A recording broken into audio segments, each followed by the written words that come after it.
You're listening to TruthDare with your host, Tuan Lam. Tell the truth. We dare you. In today's episode, we're going to talk to Coco Tran. I'm so excited to introduce you to her because by day, Coco was a dental hygienist. But I knew that there was this sparkle, this excitement when her eyes lit up. There was this different energy when she talked about photography.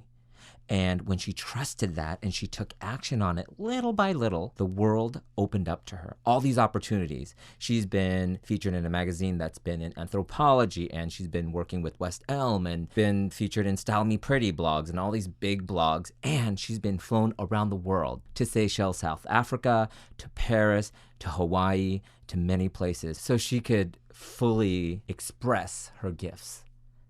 So if you're hiding at your day job, this conversation is for you. Hey, Coco. Hey, thanks for chatting with me. Yeah, thanks for having me on.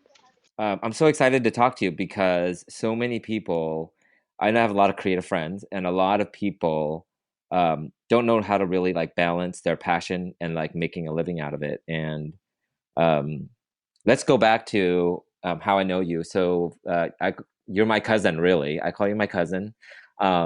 But you're dating my cousin. So so you're stuck with me for life, really, whatever happens. No, I'm just kidding. So you got a job in San Francisco as dental hygiene full time. You're starting to dabble in photography, and then several months later, you have a lucrative paying job. It's at a great dental office, and then I remember seeing you at Dim Sum. I went back to Sacramento, and you looked really sad, and I could feel your energy. And you said that you had gotten laid off, right? You remember that day?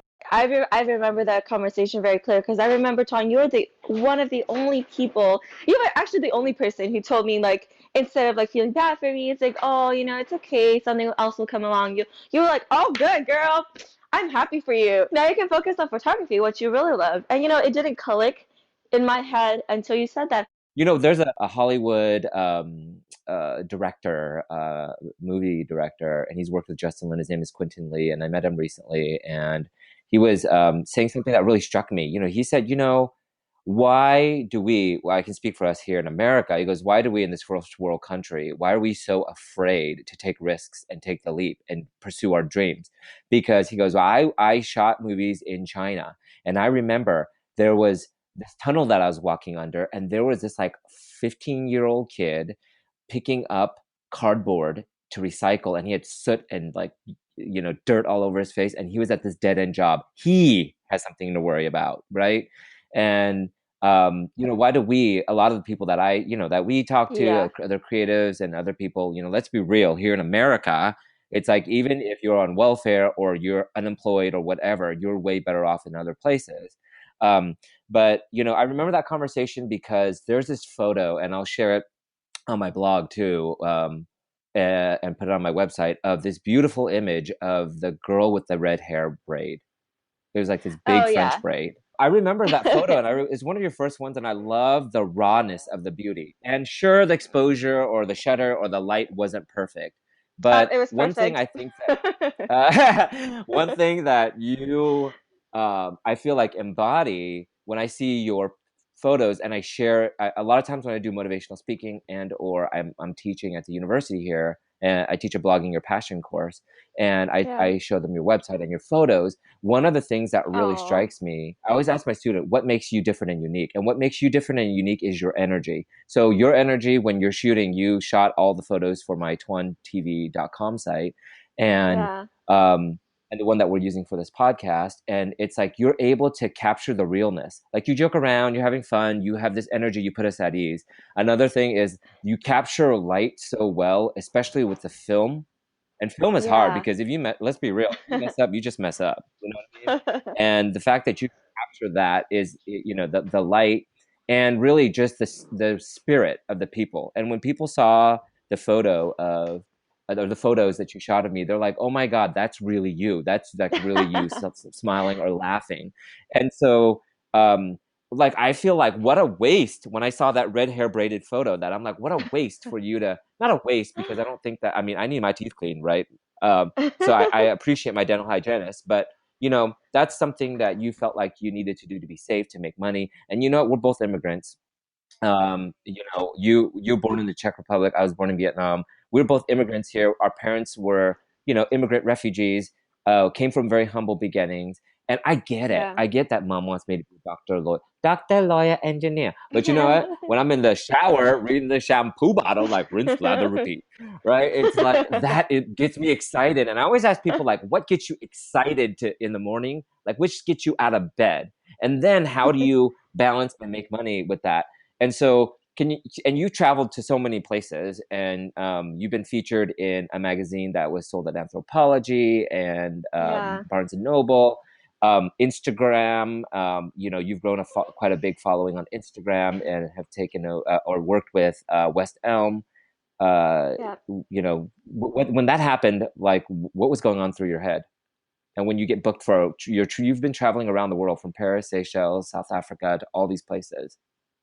Yeah, so I honestly I'm so grateful for all these things that have happened to me, and I think it's for me it started with a goal.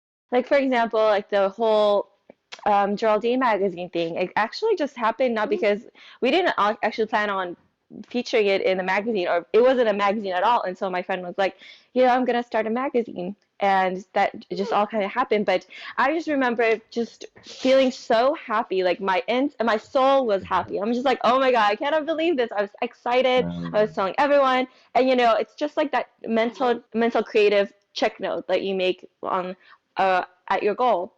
I think as a creative person, you just need to have goals to attain, something to work towards. Because if you don't have a goal, you don't, it's kind of like you're lost. Hey Truth Tribers, here's the takeaway. So as you heard Coco say, it's really important to set goals, and the ingredients to balancing out paying the bills, let's be real, and also what you're passionate about is setting goals and being in the flow to invite those challenges, because it's not always going to be pretty, but also those miracles that come in, the magic. So remember, set your goals and keep open to the magic. Now, back to our conversation.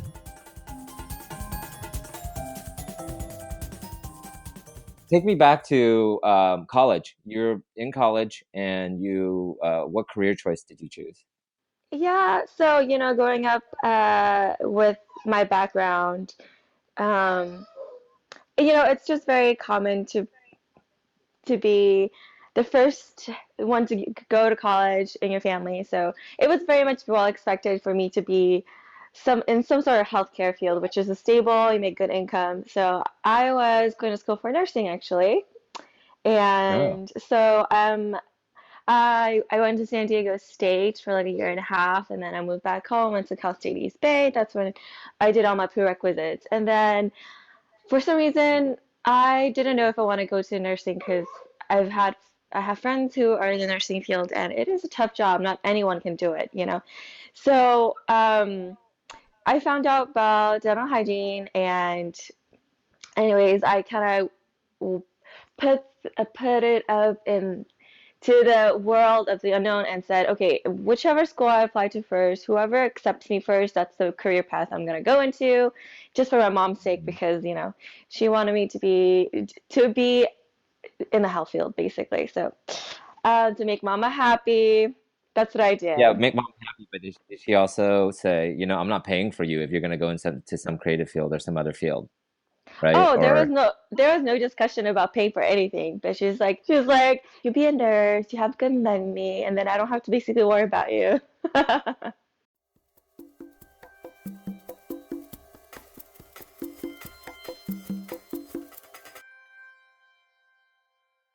It's funny, people ask me these questions like, why photography? Like, what was the start of it? And I honestly don't really know how it just happened. Like, I remember in college, I would just take like BS classes just for fun, and those are all photography classes, like black and white photography, literature photography, like in studio photography. And I just would take all these classes, and then meeting people in my classes, I would go out and shoot things that I want. Like at that time, I was really into digital photography because that era, like 2007, 2008, was like photojournalism in photography, and that was like a big market for digital shooters. So anyways, I did that and I dived into a little bit editorial photography, but for some reason I was just like doing it for fun, like renting gear from my school and things like that.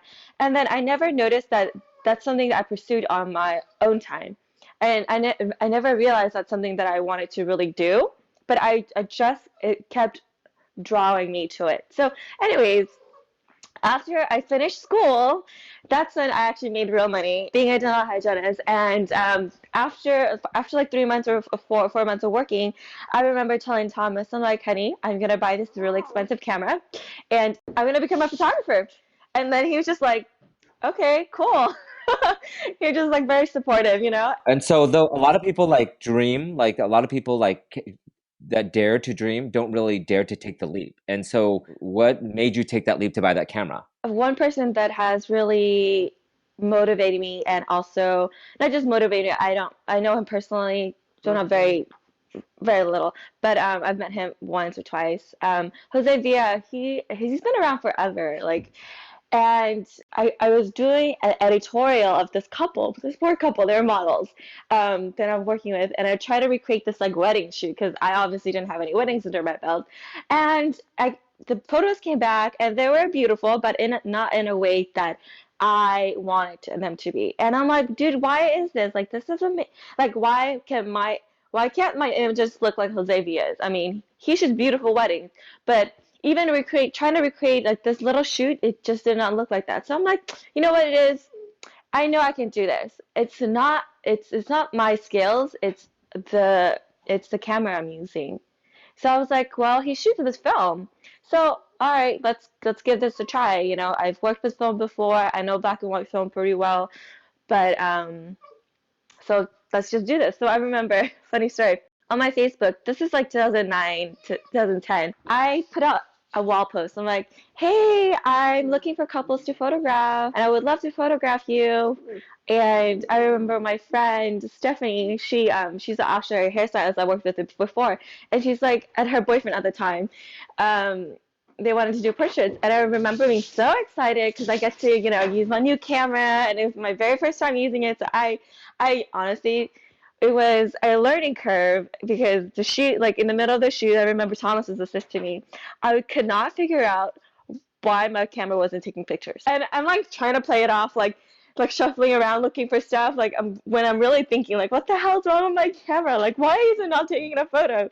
So Thomas goes, honey, he goes, I think your dark slide's in. Like, he whispered this to me. And so the dark slide is this metal part that's in the camera when you change the rolls of film, so your film doesn't get exposed. So if you don't take it out and take it out, then it's black. Then it's black, and it's not let you allowed to take a photo because there's nothing but blackness. So clearly take out the dark side, and I just like continue taking pictures. But yeah, that was my very first shoot, and I probably lost a lot of money doing that shoot because of the film cost, but it was awesome because I was like, oh my god, somebody wants to pay me to take their photos, even though it was a little, but I was like, this is amazing. And I think that feeling just grew stronger. Yeah, I think the thing is, the value in that experience is worth more than its weight in gold, because I think, there's something that you talked about that really kind of struck me and gave me the chills, is you said, I got excited. And when you talk about dental hygiene, you do not get excited.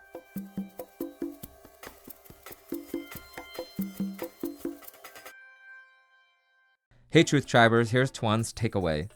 So, Paulo Coelho, one of my favorite authors, wrote this book called The Alchemist, and it's about this Andalusian shepherd boy who is in pursuit of his dreams. Along the way, he meets alchemists, people who really are magicians that help change the trajectory of his life. And in a way, it reminded me of Paulo's story, and a lot of people don't know about it, but he always wanted to be a writer. And he wanted to do so much so that his parents thought he was crazy, because he had said that only homosexuals or really crazy people become artists. And he wanted to do it so bad, his parents actually sent him to an insane asylum. And imagine that. But what's really remarkable about him is that he had this dream about this book called The Alchemist, and he wrote it. This is the #1 most translated book by a living author. in so many languages. And the first time it was published, it didn't do that well. It didn't sell well. So the publisher dumped him, but he did not give up on his dreams. And that's the key here, is not giving up on your dreams. And he said he heard a voice, something, his gut, whatever it was, told him to walk that book over to one of the most important publishing houses in Brazil, knocks on the door. For some reason, the powers that be, the head honcho was there, took the book. He told the guy the truth and said it didn't sell, but he believes that in the personal legend, and he believes it'll do well. And the guy published it, and it sold pretty well. Eventually, Madonna, Bill Clinton, a lot of other celebrities were, in paparazzi, photographed carrying the book. And he thought, yes, this is the moment. This is when it's supposed to happen. Guess what? The book didn't sell any better. So he said eventually, without really being able to track what happened, the book blew up and became extremely popular. And this is one of my favorite quotes from Paulo. He says, "Before a dream is realized, the soul of the world tests everything that was learned along the way. It does this not because it is evil, but so that we can, in addition to realizing our dreams, master the lessons we've learned as we've moved towards them." And that is the point at which most people give up. And he says that most of us give up on our dreams after, we're going to be challenged 7, 8, 9 times. And it's that last time, that biggest challenge is when most of us gives up before the miracle happens. So the teachable moment here is don't give up. Just keep going. And you know what? If what you're doing is aligned with authentically who you are, then it will happen. Now back to our conversation. When I was on a walk with a friend talking about this exact same thing, about how do you balance creativity and also making money, I just blurted out this quote that I really actually love now. And I shared a lot during motivational, when I do motivational speaking. I always say, a part of me is woo-woo and a part of me is very pragmatic. And, we got to pay the bills. Let's be real. So, I came up with this thing. I just said it. I said, you know what? I trust that the universe, I call this thing that I believe in something that's bigger than us, that created us. I call it God. And I believe and I trust that we are exactly where we're supposed to be, no matter what challenges we're going through. But on the flip side too, you have to take action, because trust and action equals traction, right? Mm-hmm. I mean, it's easy to be like, I want to be a great photographer, but then if I don't work on the build relationships with the vendors, I don't, advertise myself with social media, it's really nothing's going to come out of it. I mean, you could be a great photographer, you could be a great actor, whatever, but if you don't put yourself out there, no one's going to see you. So I think you have to constantly work at it. Like, it's exhausting. Like, you think photography is easy? Like, everything behind it, it's a lot of work. It's exhausting. Like, you constantly have to, engage with people, and sometimes it can be tough, and it's a very saturated market. But I don't honestly. It's not the money that I do it for. Because if I wanted to make money, I could work full-time hygiene and make 6 figures easily. But it's not the money. It's the time to travel, the time to spend with the ones I love. That's what I really value. So, and photography lets you do that. Yeah, and it's a personal growth too. I mean, I've seen you grow so much, because you used to be a ratchet little girl. No, I'm kidding. No, no, but yeah, I have. I've seen you grown a lot, not professionally, personally, and spiritually. What were some biggest challenges? Or, because let's be real, you were really scared about like finances and, oh crap, that's the way we're trained. Yes, definitely. Of course, because at that time in my life, Thomas and I were kind of in transition. Like, we can't live if thank God my mom helped us, but like, we can't live in my mom's house forever. Like, we need to move on. And, we were talking about getting an apartment, but my mom was like, oh, no, you're not married, no apartment. So that went out the window. Oh, that's And another then, podcast topic.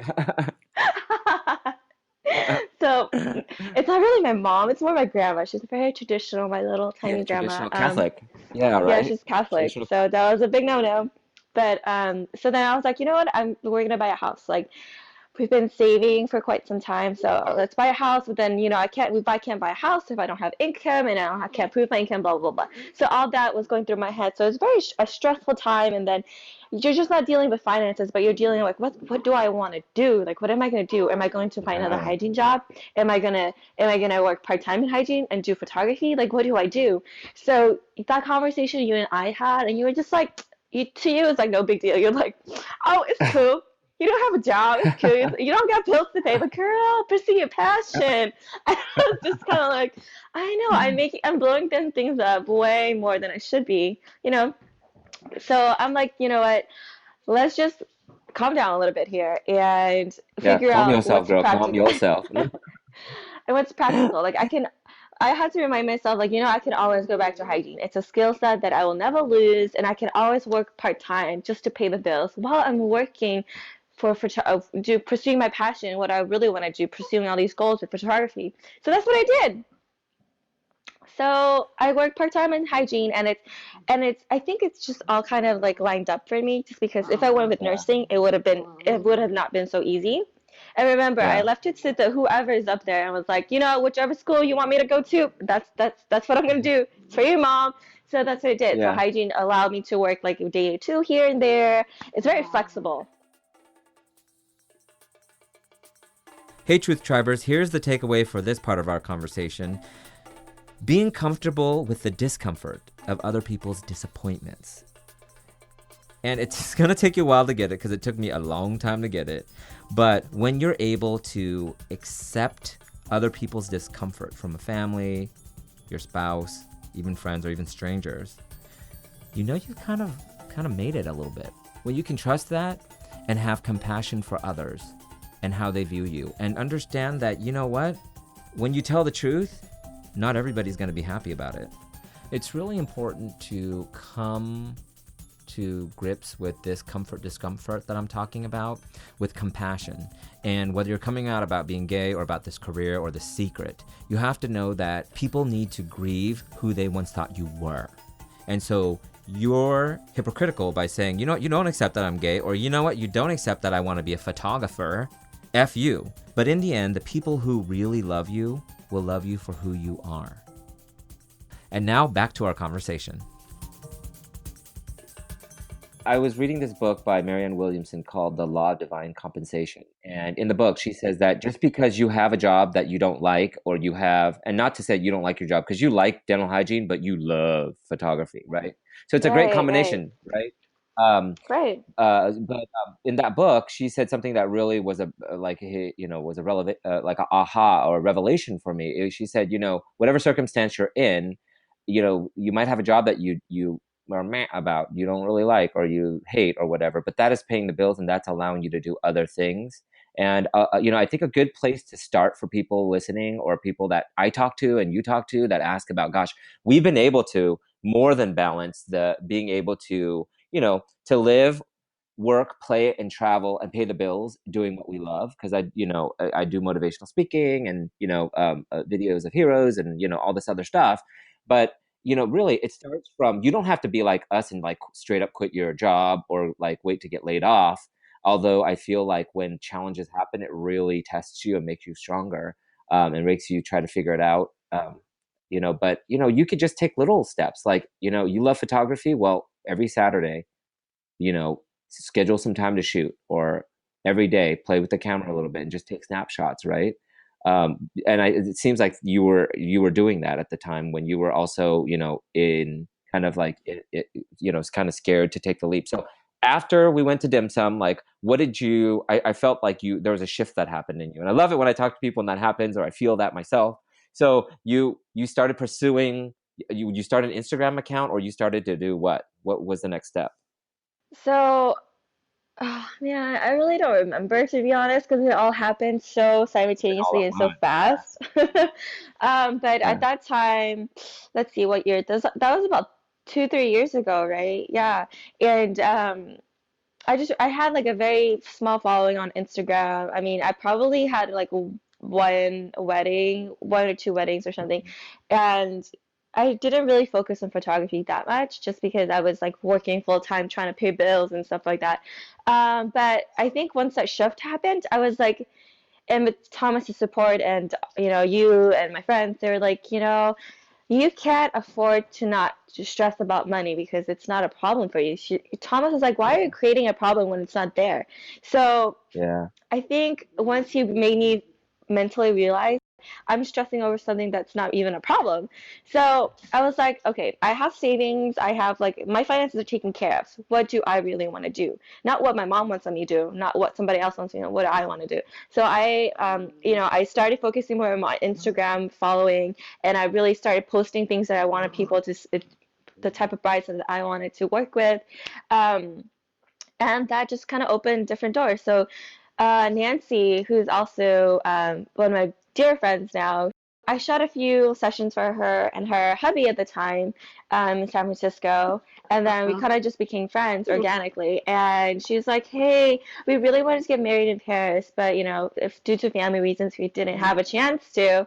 So would you come with us to Paris and shoot our honeymoon and photos there? I'm like, oh my God, are you kidding me? I first of all love Paris, would love to go. And second of all, like, to have this in my portfolio would be amazing. So, we made it happen, and that was featured on Style Me Pretty. Some of her engagement session was also featured on Style Me Pretty, and that's when people started like taking interest in me and contacting me and booking me as a photographer. And I think that once I booked my like few first of my weddings, I was like, wow, like someone I would actually pay me. And I don't think I'm super talented or anything, but to pay for my time, that's amazing. And that's when I gained more confidence in my work and in my vision and what I wanted to shoot and what kind of clients are ideal clients for me.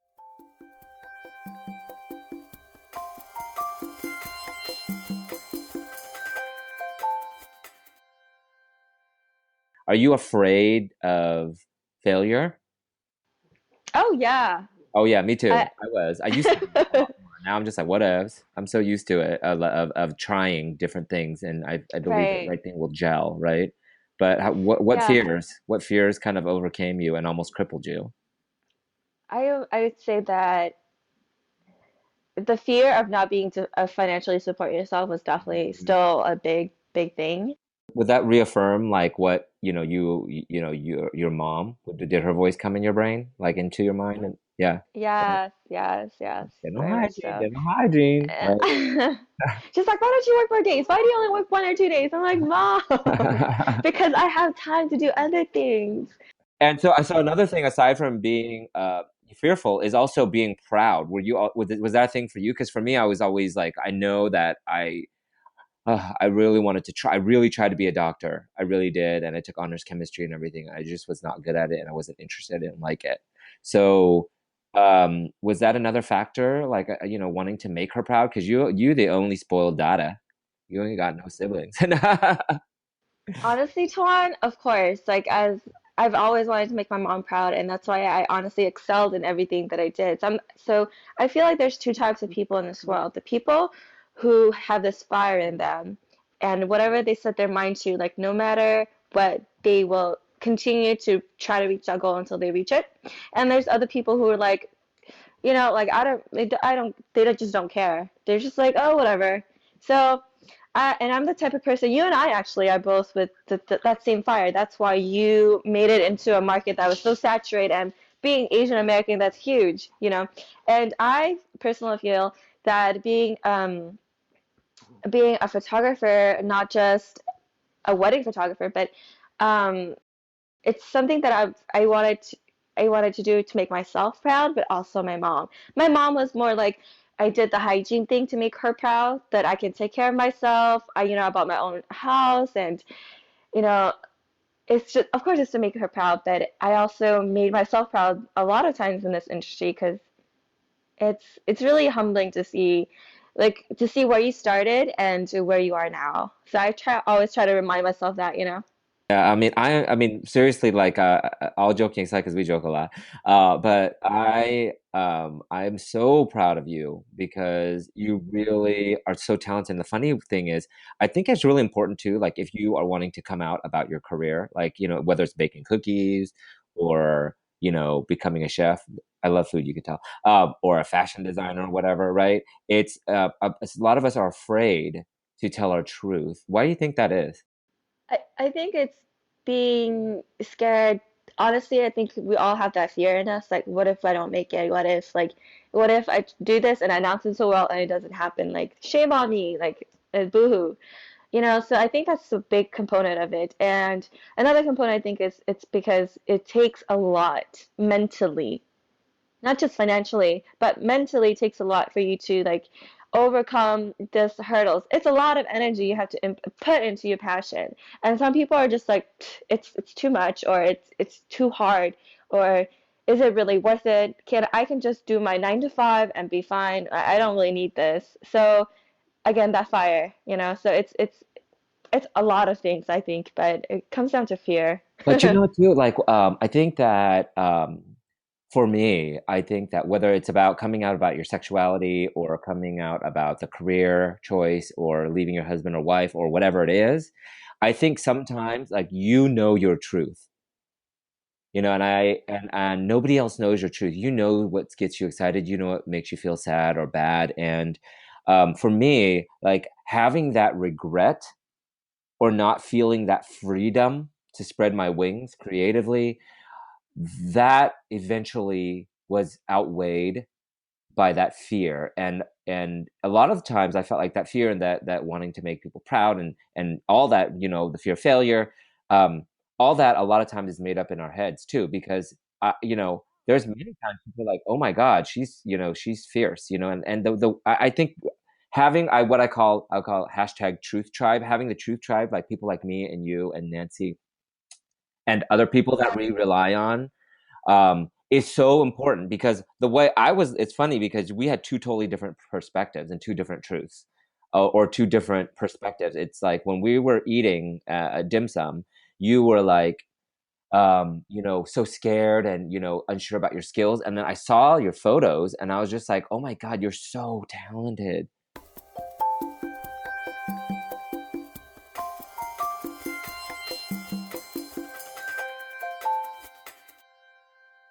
Okay, so I want to ask you 10 quick questions and don't really think about them.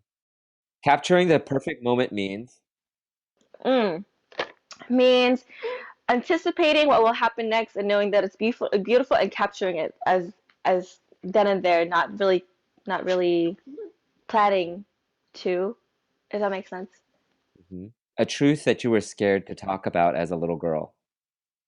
As a little girl, uh, I was a very fearless child, I think, very adventurous. So to tell someone something, I think I remember I was telling my mom when I was like 6 or 7 years old in Czech Republic, this boy, our neighbor, had a crush on me. And I remember being very scared to tell my dad that he's at the door with flowers to give me. So I remember that. Favorite moment on a shoot. Favorite moment on a shoot. Oh, I was working with this couple and I was so into photographing them, and that I actually tripped over a rock and almost broke my camera. And I remember, like, as I was tripping, I took a photo, and I have that photo still of the couple, and it was just so funny that, I mean, not funny then, it was actually really awful. I scraped my knee pretty bad. But looking back at it now, it's so funny. Hopefully that wasn't an Sorry omen. about Are they still married? how dare you? Yes, they are. And they're like one of my sweetest Okay, couples. so they are. That's good. If you could do a photo shoot with someone that has passed away, who would that be? You know what? It sounds cliche, but my grandpa passed away in 2004, and I would love to photograph my grandma and Oh, grandpa together. got the chills. What about your dream shoot with a person? Who would that be? Okay, I think I would want to shoot John Legend and Chrissy Okay, Teigen. I love them. Yeah, they seem like such cool people, and their daughter is adorable. Yeah, right. Hey, you never know. Let's reach out to them. Would love that.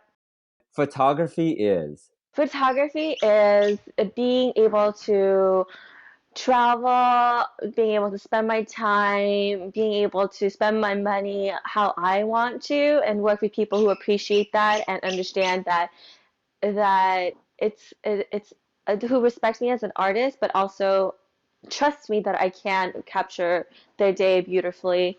So, what would you tell a creative that is afraid to come out about their creativity and live their truth? I think people learn the most from people's mistakes. So I would tell them like I would tell them something about myself that I personally experienced that maybe they may be experiencing too, and how I came out of that. So, it's easy to be like, just follow your passion, follow your dream, but you're like, hey, I got bills to pay, I got things to worry about. So I would give them a realistic but also realistic answer and advice, but also, like, for example, telling them to, why don't you start small? You don't have to quit your job and just pursue this, like move to LA. If they wanted to be an actor or something, I would be like, just move to LA, quit your job. I'd be like, why can't you do both? That's what I did. Well, Coco, thank you so much for talking to me, boo boo, and daring everyone to dream and then take the leap. So I'm sure that, well, I know that your mom and your grandfather, who's not with us anymore, is proud. And I'm really proud of you because, we come from a Oh. family, my family, you're dating my cousin. It's like, we were taught to be very in the box. And really, I mean, your truth about who you are, because you're fabulous. But the truth about like your creativity and being able to share that and express that with the world and capturing that is so special. So this conversation. So thanks for Oh, no, chatting. thank you.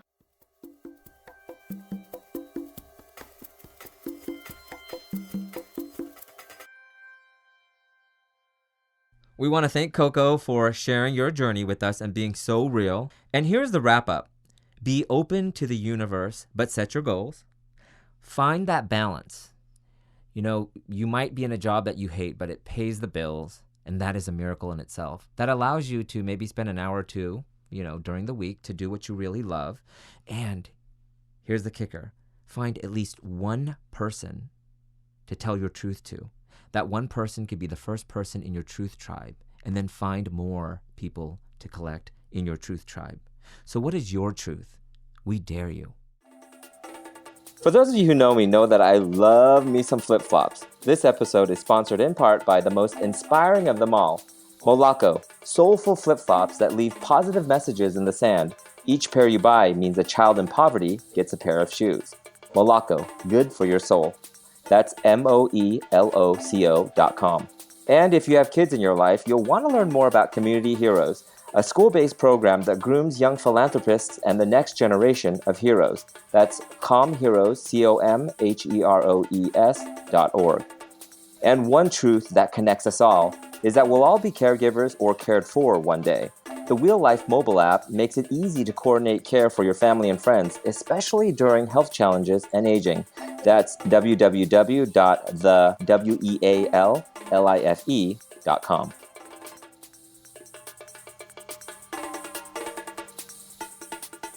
You've been listening to TruthDare with your host, Tuan Lam.